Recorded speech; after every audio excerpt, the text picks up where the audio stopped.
Today I will talk about how to get started in the info business niche.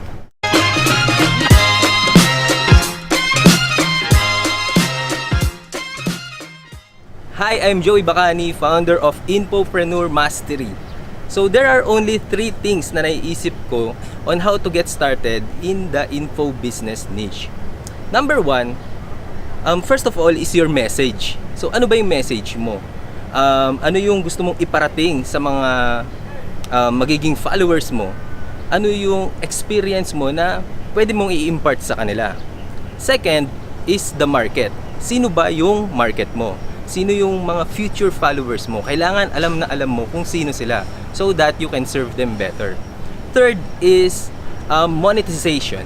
So paano mo mamomonetize yung experience mo, yung message mo, and your expertise para dun sa market mo. So either ibebenta mo ba siya through social media, through blogs, through funnels, through websites. Yun yung monetization. So message, market, and monetization. See you tomorrow.